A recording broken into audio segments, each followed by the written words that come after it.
Bismillahirrahmanirrahim. Assalamualaikum warahmatullahi wabarakatuh. Alhamdulillah wassalatu wassalamu ala Rasulillah wa ala alihi wa sahbihi wa mawalah wa la hawla wa la quwwata illa billahi wa ba'd. Alhamdulillah, di malam hari ini kembali dengan izin Allah kita bisa berkumpul di rumah Allah Subhanahu wa taala, Masjid Nurul Hidayah. Salawat dan juga salam kita haturkan kepada Rasul kita Nabi besar Muhammad sallallahu alaihi wa ala alihi wasallam. Kita lanjutkan kajian kita, masih membahas kitab tauhid, dan kita masuk pada bab minasyirki an yastaghitha bi ghairillahi aw yad'u ghairah. Bab termasuk kesyirikan. Seseorang beristighatsah, meminta pertolongan kepada selain Allah atau berdoa kepada selain Allah Subhanahu wa taala. Kemudian beliau pengarang mendasari babnya dengan menukilkan beberapa ayat dalam Al-Quran dan juga hadis Nabi sallallahu alaihi wasallam. Di antaranya surah Yunus ayat 106. Allah Subhanahu wa taala berfirman, "Wa la tad'u min dunillahi ma la yanfa'uka wa la yadhurruka. Fa in fa'alta fa innaka idzan minadh dhalimin." Dan janganlah kamu memohon atau berdoa kepada selain Allah yang tidak dapat memberikan manfaat dan tidak pula mendatangkan bahaya kepadamu. Karena jika kamu lakukan, maka sungguh kamu termasuk orang-orang zalim. Kemudian juga disebutkan dalam surah Yunus ayat 107, "Wa iyamsaskallahu bidurrin fala kashifa lahu illa wa yuridka bi khairin fala radda li fadlihi yusibu bihi man yasha min ibadihi wa huwal ghafurur rahim." Dan jika Allah menimpakan kepadamu satu bahaya, maka tidak ada yang dapat menghilangkan kecuali Allah. Dan jika Allah menghendaki kebaikan bagi dirimu, maka tidak ada yang dapat menolak karunia-Nya. Dia memberikan kebaikan kepada siapa yang dikehendaki di antara hamba-hambanya, dan Dia pula yang Maha Pengampun lagi Maha Penyayang. Kemudian beliau pengarang juga menukilkan firman Allah surah Al-Ankabut ayat 17, Innama ta'buduna min dunillah awthanan wa takhluquna ifka. Innal ladzina ta'buduna min dunillah la yamlikuna lakum rizqa fabtagu indallahi rizqa wa'buduhu washkuru lahu ilaihi turja'un. Sungguh mereka yang kamu sembah selain Allah itu tidak mampu memberikan rizki kepadamu, tapi mintalah rizki itu kepada Allah dan sembahlah Dia saja serta bersyukurlah kepadanya.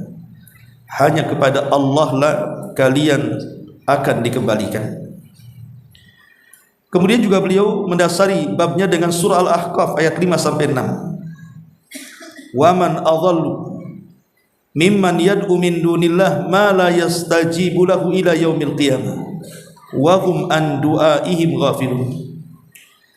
Wa idza khusira an-nas kanu lahum a'da wa kanu bi ibadatihim kafir.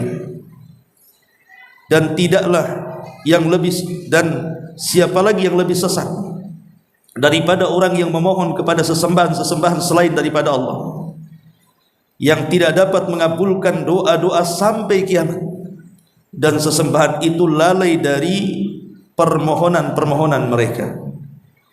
Dan apabila manusia dikumpulkan pada hari kiamat, niscaya sembahan-sembahan itu akan menjadi musuh dan mengingkari pemujaan mereka kepadanya. Kemudian juga surah Al-An'am ayat 62, amma yujibul muttarra idza da'a wa yaksifu su'a yaj'alukum khulafa al-ardi a ilahum ma Allah qalilan ma tadhakkarun.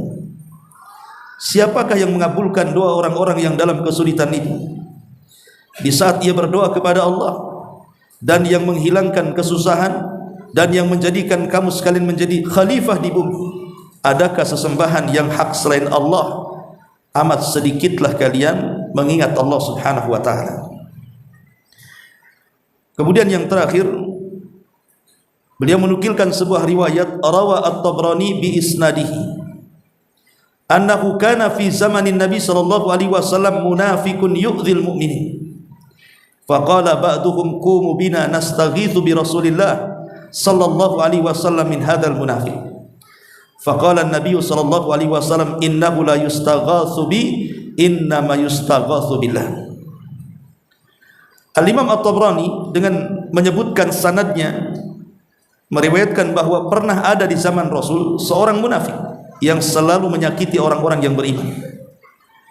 Maka salah seorang di antara orang-orang yang beriman itu berkata, mari kita bersama-sama memohon perlindungan kepada Rasul supaya dapat terhindar dari tindakan buruk orang-orang munafik. Ketika itu Nabi SAW menjawab, sesungguhnya aku tidak boleh dimintai pertolongan, hanya Allah sajalah yang boleh dimintai perlindungan. Inilah dasar yang ditulis oleh muallif rahimahullahu taala pada bab minasyirki an yastaghitsa bi ghairillah aw yad'u ghairahu. Bab termasuk kesyirikan seseorang meminta pertolongan kepada selain Allah atau berdoa kepada selain Allah.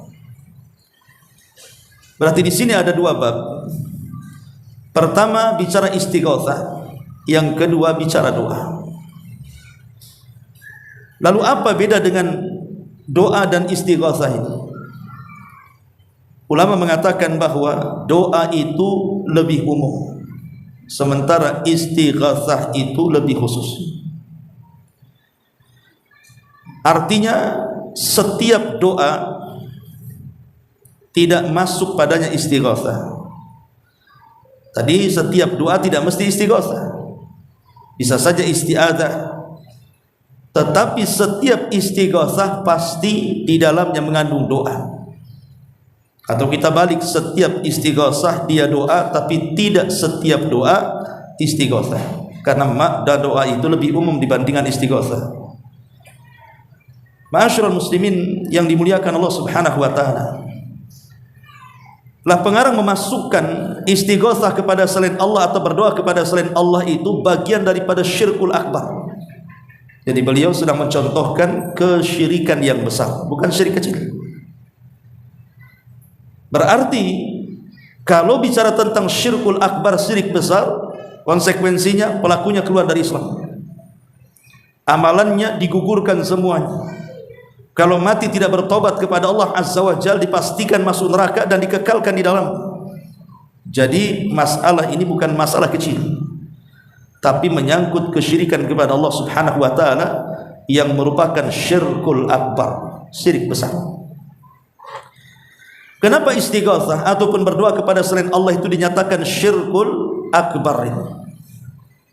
Maka jawabannya, karena istighatsah dan juga doa adalah ibadah yang tidak boleh diberikan kepada selain Allah Subhanahu wa taala. Ma'asyiral muslimin yang dimuliakan Allah Subhanahu wa taala, yang mendasari kenapa istighatsah itu adalah sebuah ibadah. Pertama, karena istighatsah sendiri bagian daripada doa. Dan Nabi SAW mengatakan ad-du'a'u huwal ibadah. Doa itu adalah ibadah. Sementara ibadah itu tidak boleh diberikan kepada selain Allah. Berarti ketika seseorang beristighatsah, meminta pertolongan kepada selain Allah, artinya dia memalingkan doa. Ketika dia memalingkan doa, artinya memalingkan ibadah. Ketika memalingkan ibadah, berarti dia terjerumus kepada kesyirikan. Dan tidak main-main syiriknya, syirkul akbar. Ini yang pertama. Kemudian yang kedua, Allah Subhanahu wa taala memuji orang-orang yang beristighatsah kepada Allah Subhanahu wa taala. Sebagaimana Nabi SAW pernah beristighatsah, nanti saya ceritakan. Kemudian Allah katakan, id tastaghitsuna rabbakum fastajaba lakum. Dan ingatlah engkau wahai Muhammad ketika meminta pertolongan kepada Allah dan Allah kabulkan permintaan, menunjukkan bahwa Allah memuji setiap orang yang meminta pertolongan kepada Allah. Dan pujian Allah itu tidak lain dan bukan menunjukkan bahwa istighosah itu ibadah. Maknanya tidak boleh diberikan kepada selain Allah. Kemudian yang ketiga, dalam surah Al-Imran yang tadi kita baca, di mana Allah Subhanahu wa taala mengatakan dalam surah yang lain, fastajaba lahu. Wa man adhallu, dalam surah Al-Ahqaf ayat 5 sampai 6 itu, wa man adhallu mimman yad'u min dunillah ma la yastajibu lahu. Siapakah yang lebih zalim dibandingkan orang yang memohon kepada sesembahan selain Allah yang tidak sanggup mengabulkan? Kenapa? Karena hanya Allah lah yang sanggup mengabulkan. Ketika seseorang beristighosah kepada zat yang tidak bisa mengabulkan sebuah permintaan dan hanya Allah yang mampu, menunjukkan bahwa istighosah itu tidak boleh diberikan kecuali kepada Allah Subhanahu wa taala. Inilah yang mendasari 3 poin ini, kenapa kemudian orang yang melakukan istighosah kepada selain Allah itu dinyatakan syirik. Baik, ma'asyiral muslimin yang dimuliakan Allah Subhanahu wa taala. Kita tahu bahwa istighosah ini terbagi menjadi 4. Ulama membagi istighosah ini kepada 4 perkara. Yang pertama, istighosah yang merupakan tauhid. Artinya istighosah meminta pertolongan kepada Allah Subhanahu wa taala. Itulah istighosah tauhid, karena dia hanya meminta pertolongan kepada Allah Subhanahu wa taala. Karena di balik istighosah itu ada isti'anah, meminta pertolongan. Dan Allah dan Rasul katakan kepada Abdullah ibn Abbas radhiyallahu anhuma, idza sa'alta fas'alillah wa idza sta'anta fasta'in billah. Kalau minta kepada Allah, kalau minta pertolongan, mintalah pertolongan kepada Allah Subhanahu wa taala. Ini namanya istighosah tauhid, tidak diberikan kecuali kepada Allah Subhanahu wa taala. Dalam sebuah riwayat yang dikeluarkan Imam Muslim, ada satu kisah menarik dari Umar bin Khattab radhiyallahu anhu. Kata beliau, ketika terjadi perang Badar, maka Nabi sallallahu alaihi wasallam melihat jumlah orang-orang musyrik itu 1000 lebih. Sementara kemudian melihat pasukan kaum muslimin hanya 314 atau 315 orang kurang lebihnya. Artinya tidak imbang dari segi pasukan kan, 300 lebih melawan 1000 lebih. Dan itu adalah perang perdana Nabi, artinya Rasul tidak punya pengalaman perang. Itulah perang pertama. Sudah pertama perangnya, pasukannya sedikit, kurang pula perbekalan dan persenjataan.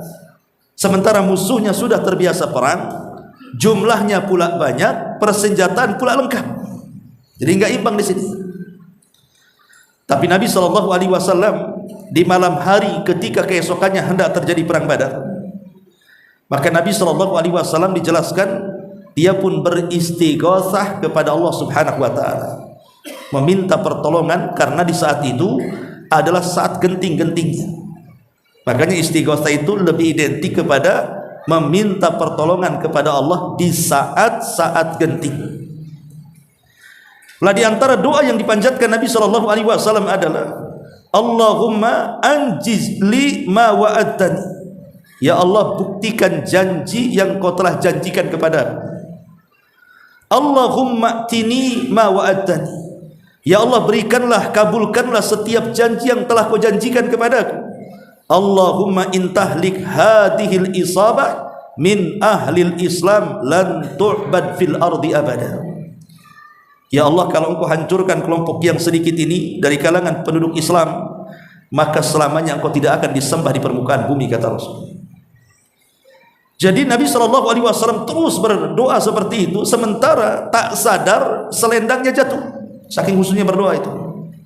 Lah Abu Bakar di samping Rasul, langsung kemudian memanggil selendangnya, kemudian dipakaikan kembali kepada Rasul. Kemudian Abu Bakar mengatakan, hasbuka ya Rasulullah, cukup wahai Rasul, Allah sudah mendengar doa-doa. Maka Nabi SAW pun tiba-tiba melihat ke langit dan diperlihatkan 1000 malaikat turun dari langit ke bumi. Saking senangnya dia mengatakan kepada Abu Bakar, absyir ya Abu Bakrin, berbahagialah wahai Abu Bakar, malam ini Allah telah utus 1000 malaikat kepada kita. Akhirnya kemudian keesokan hari ketika terjadi perang Badar, Allah tambah lagi 1000 menjadi 2000. Ketika betul-betul dalam peperangan sedang berkecamuk, Allah tambah lagi 3000 menjadi 5000. Dan subhanallah dipimpin langsung oleh malaikat Jibril. Dan Allah subhanahu wa ta'ala menangkan dalam perang Badar ini. Sehingga Allah gambarkan dalam surah Al-Anfal ayat 9, idh tastaghithuna rabbakum fastajaba lakum anni mumiddukum bi alfim minal malaikati murdifin.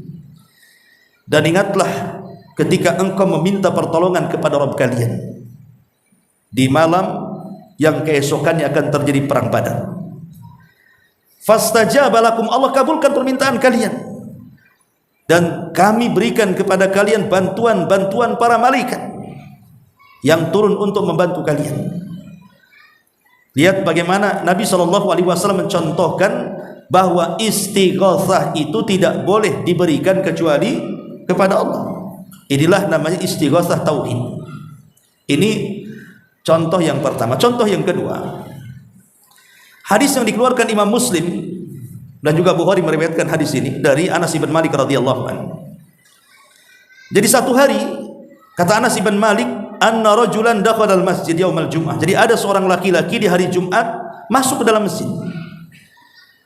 Ketika Nabi SAW sedang berdiri berkhutbah, kemudian Nabi SAW menghadap para jamaah.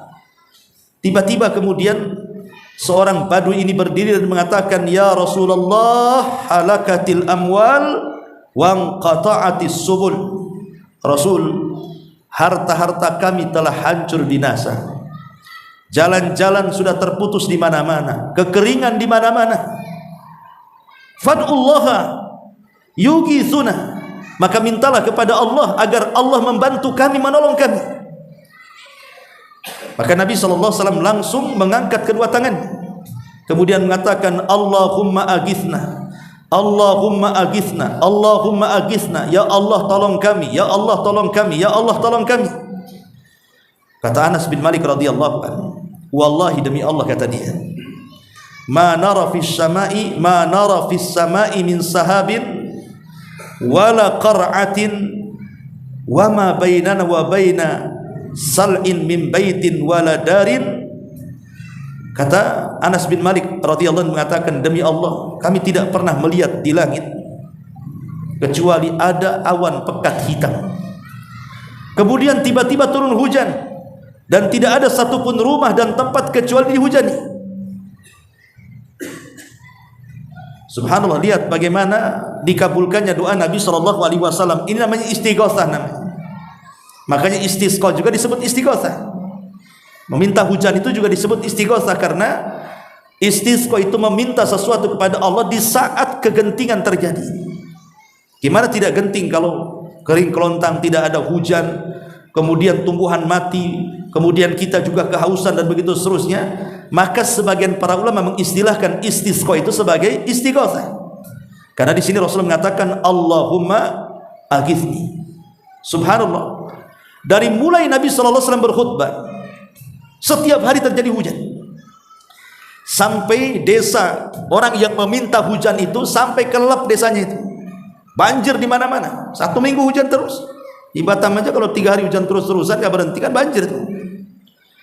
Ketika minggu depannya, rupanya si Arab Badui datang lagi di saat Rasul berkhutbah lagi. Kemudian mengatakan, ya Rasulullah, desa kami kebanjiran, kata. Tolonglah minta kepada Allah agar hujan itu dihentikan. Lah minggu kemarin minta dihujani, minggu sekarang minta dihentikan karena banjir di mana-mana.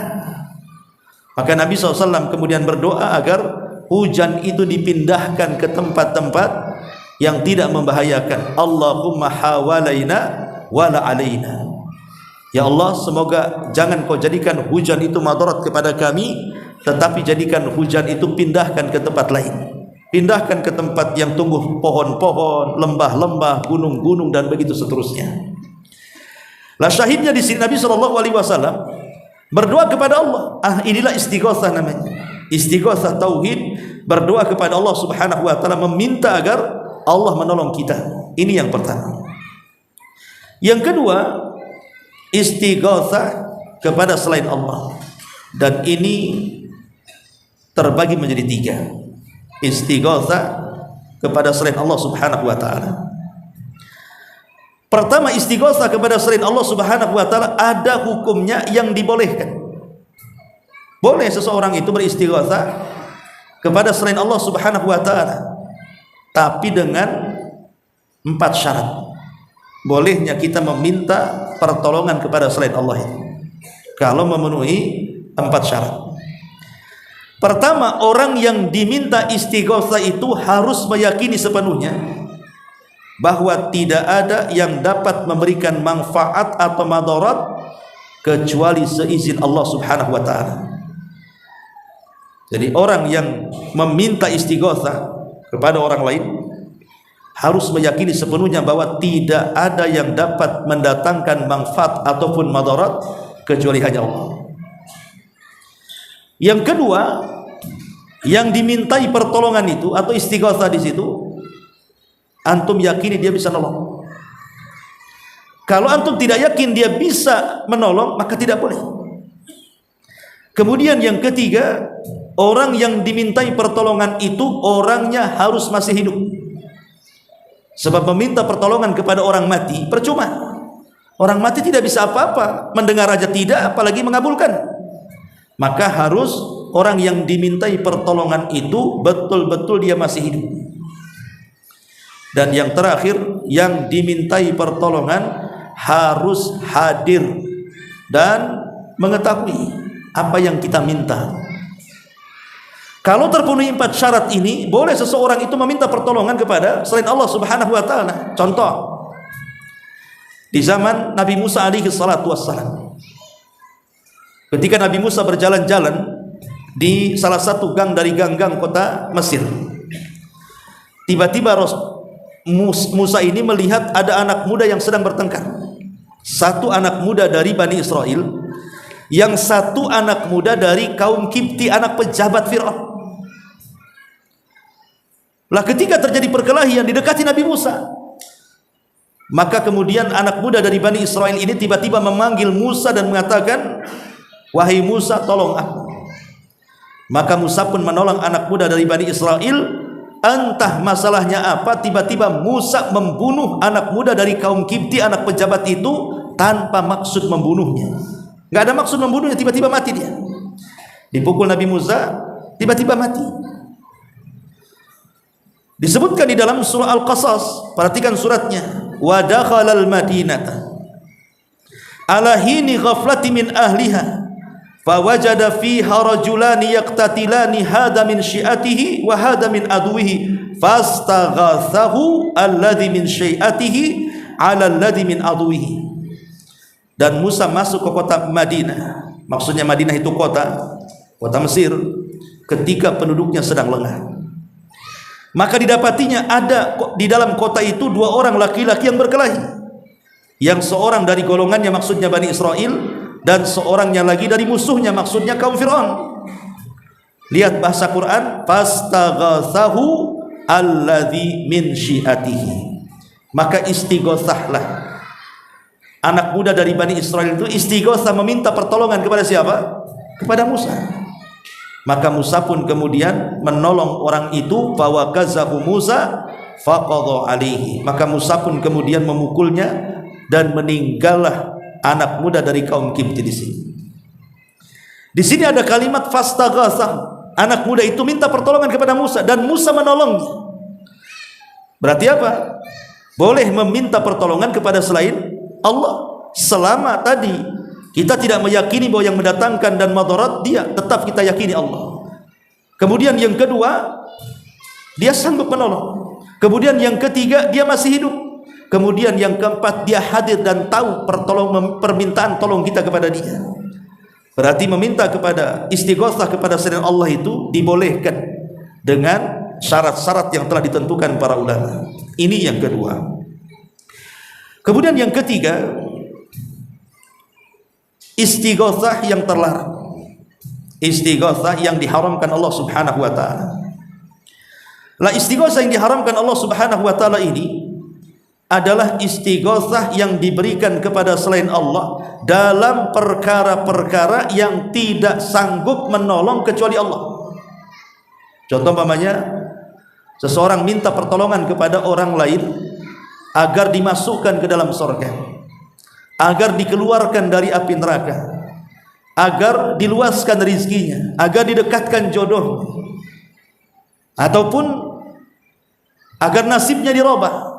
Itu kan tidak mungkin, itu kan hak-hak mutlak milik Allah tuh. Lah kalau kita meminta kepada selain Allah Subhanahu wa taala, apakah itu kepada para malaikat, apakah itu kepada para nabi, apakah itu kepada orang-orang saleh yang sudah mati, ataupun siapapun, kalau kita meminta sesuatu yang mereka tidak sanggup mengabulkannya, kemudian kita minta tolong kepada mereka, maka Anda telah terjerumus kepada kesyirikan. Tidak boleh. Walaupun mereka hadir, badan mereka ada, tapi kalau meminta sesuatu yang itu hak mutlak milik Allah, minta kepada selain Allah, maka dipastikan mereka tidak sanggup mengabulkannya. Dan yang terakhir tentu istighatsah kepada kuburan-kuburan. Dan banyak terjadi di zaman kita ini. Bisnis kuburan bahasanya ya. Kuburan wali-wali, kuburan habib-habib atau apa gitu kan. Kemudian istighatsah dalam kuburan ini. Ikhwan, Al-Quran sudah mengatakan di sini, pendalilan mu'alif rahimahullahu ta'ala sangat baik sekali. Di mana mu'alif rahimahullahu ta'ala mengatakan apa? Wa man adhallu mimman yad'u min dunillah. Siapa lagi yang lebih sesat dibandingkan orang yang berdoa kepada selain Allah? Ma la yastajibu lahu ila yaumil qiyamah. Sebab selain daripada Allah itu tidak sanggup mengabulkan permohonan kita sampai kiamat dibangkitkan. Lihat nas Quran. Jadi kalau orang datang ke kuburan para wali, kemudian meminta-minta di situ, istighatsah di situ, maka kuburan itu sampai kiamat tidak bisa mengabulkan permintaan kita. Tidak hari ini, tidak besok, tidak bulan depan, tidak tahun depan, tidak sampai hari kiamat. Gak bisa mengabulkan doa kita. In tad'uhum la yasma'u doa aku. Kalau aku berdoa kepada mereka, mereka tidak dengar doa kita. Walau sami'u, kalaupun mereka mendengar, mastajab, mereka tidak mungkin mengijabah doa kalian. Kemudian kata Allah Subhanahu wa taala, wa hum an du'aihim ghafilun. Dan mereka orang-orang yang diminta selain daripada Allah itu terhadap doa-doa kita lalai. Tidak mungkin dengar, tidak akan direken doa kita itu. Karena mereka tidak sanggup mengijabah. Kemudian kata Allah, wa idza khusiran nas kanu lahum a'da. Dan kelak pada hari kiamat, orang-orang yang disembah selain Allah itu akan jadi musuh dia. Saling menyalahkan di hadapan Allah kelak pada hari kiamat. Dan Allah katakan wa kanu bi ibadatihim kafir. Dan sesembahan-sesembahan itu mereka akan mengingkari pemujaan mereka kepadanya saat di akhirat. Lihat di sini ada 3 poin. Mereka tidak sanggup mengabulkan sampai kiamat. Mereka lalai, tidak sanggup mengabulkan doa. Kemudian mereka akan saling menyalahkan kelak pada hari kiamat. Dan mereka akan saling melaknat satu dengan yang lainnya. Orang-orang yang pernah dipuja dan dipujinya saat di dunia, di akhirat, mereka akan jadi musuh. Ya. Jadi dari sini ikhwatu fillah muliakan Allah Azza wa Jalla, maka istighatsah kepada selain Allah Subhanahu wa taala adalah syirkul akbar, syirik besar. Tidak boleh diberikan kecuali kepada Allah Subhanahu wa taala. Baik, kita sedikit baca pendalilan pengarang di sini. Ayat pertama surah Yunus ayat 106 dan pendalilan kedua surah Yunus ayat 107. Allah Subhanahu wa taala mengatakan wala tad'u min dunillah ma la yanfa'uka wala yadurruka fa in fa'alta fa innaka idzan minadh dhalimin. Dan janganlah kamu memohon atau berdoa kepada selain Allah yang tidak dapat memberikan manfaat dan tidak pula mendatangkan madarat kepada. Dari sini kita tahu bahwa zat selain daripada Allah tidak mungkin mampu mendatangkan manfaat kepada kita atau mencegah madarat. Kemudian yang kedua, wa iyamsaskallahu bidurrin fala kashifalahu illahu wa iyuridka bi khairin fala radda li fadlihi. Dan jika Allah menimpakan kepadamu satu bahaya, maka tidak ada yang dapat menghilangkan bahaya itu kecuali Allah. Dan jika Allah menghendaki kebaikan bagimu, maka tidak ada yang sanggup menolak kebaikan itu kepadamu. Artinya, walaupun berhala-berhala di dunia ini berkumpul, sesembahan-sesembahan selain daripada Allah yang disembah manusia di bumi ini dikumpulkan semuanya. Dari yang menyembah binatangnya berkumpul, dari yang menyembah batu-batunya berkumpul, dari yang menyembah malaikat, menyembah nabi, menyembah orang saleh, semuanya dikumpulkan. Kemudian mereka diperintahkan untuk mencegat bahaya yang Allah turunkan kepada kita. Mereka tidak akan sanggup mencegahnya, walaupun semua makhluk Allah berkumpul. Ataupun sebaliknya, kalau Allah menghendaki kebaikan kepada kita, tidak ada satupun yang bisa mencegahnya. Dari sini kita tahu bahwa kalau memang kebaikan dan keburukan itu datang dari Allah Subhanahu wa taala dan tidak ada yang bisa mencegat keburukan apabila Allah timpakan kepada kita atau sebaliknya, lalu kenapa kita istighotsah kepada selain Allah yang tidak sanggup mendatangkan manfaat apalagi mencegah madarat? Ingat salah satu Ustadz mu'alaf yang dari Malaysia itu pernah bercerita dulu, saya sempat dengar gitu ya ceramah. Jadi sebelum dia masuk Islam, dia kan penyembah berhala. Sampai di rumahnya itu tidak terhitung berapa banyak berhala yang ditenggerkan itu. Rupanya berhala yang banyak itu punya fungsi masing-masing itu. Oh, yang ini berhala ini hoki untuk ekonomi, yang ini hokinya untuk supaya keluarga terlindungi dari penyakit. Oh, yang ini untuk tolak bala. Jadi masing-masing berhala ada fungsinya. Satu hari kebakaran rumahnya, semua keluarganya selamat, yang tidak selamat Tuhannya. Harusnya yang pertama kali menyelamatkan kan Tuhannya kan? Tidak, makhluknya dulu yang selamat, Tuhannya kebakar. Jadi siapa Tuhan, siapa makhluk di sini? Siapa yang selamat, siapa yang diselamatkan? Itulah sesembahan selain daripada Allah itu selamanya akan seperti itu. Mereka tidak sanggup melindungi diri mereka, apalagi melindungi orang lain. Mereka tidak akan sanggup. Makanya lihat ketika di zaman Nabi SAW ada seorang sahabat, saya lupa namanya. Dia sedang safar membawa berhalanya.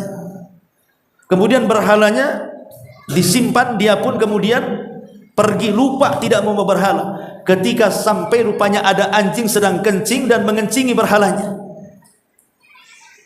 Berhalanya diam saja dikencing anjing itu. Harusnya kan ditampar tuh anjingnya, kurang ajar, masa Tuhan dikencingi. Tapi itulah benda mati. Yang dituhankan itu benda mati. Macam mana akan melindungi kita sementara dia tidak bisa melindungi dirinya sendiri? Bahkan Amr bin Jamuh itu punya anak namanya Sa'd bin Jamuh, berkawan dengan Mu'adz bin Jabal. Sa'd bin Mu'adz, bapaknya kan ketika itu belum masuk Islam ya, Sa'd bin Mu'adz ini. Amr ibn Jamuh itu belum masuk Islam dan dia tokoh dari tokoh-tokoh Ansor. Jadi diajak masuk Islam oleh anaknya, tak mau. Diajak masuk Islam tak mau. Akhirnya Sa'd bin Mu'adz ini berpikir macam mana caranya menyadarkan bapaknya. Akhirnya dia culik berhala kesayangan bapaknya. Ketika bapaknya keluar, dia masuk kamar, diculik tuh berhalanya. Bayangkan nyulik berhala, nyulik Tuhan bahasa gitu. Setelah itu kemudian dibuang di solokan tempat kotoran. Ayahnya datang, pas hendak menyembah berhalanya, hilang berhalanya. Dicari-cari, rupanya nyungsep di solokan. Akhirnya diambil Tuhannya, dimandikan, disabuni, dikasih minyak wangi, ditaruh lagi di tempatnya, udah disembah. Keesokan harinya dibuat gitu lagi, diambil lagi berhalanya, disungsepkan lagi di parit. Sampai 3 kali. Bapaknya marah sama berhalanya. Kemudian diambilkan pedang, diikatkan di tangannya. Kemudian dikatakan, kalau datang orang mengganggumu, tebas saja lehernya. Ya namanya berhala, hidup pun tidak. Semana mau nebas. Rupanya terulang lagi, diambil lagi, disungsepkan lagi, lebih parah lagi, diikatkan bangkai pula di badan berhala itu. Makin stres ini Amr bin Jamuh, cemana di berhala ini.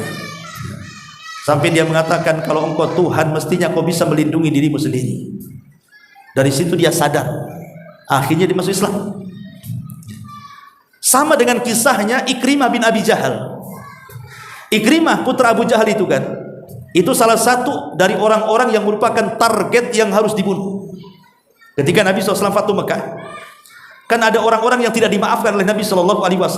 Ya, secara keseluruhan orang Mekah dimaafkan, karena Rasul mengatakan, idhabu fa antumut tulaq, pergi kalian sudah kumaafkan. Tapi ada orang-orang yang Rasul tidak akan maafkan. Lah, salah satunya Ikrimah bin Abi Jahal.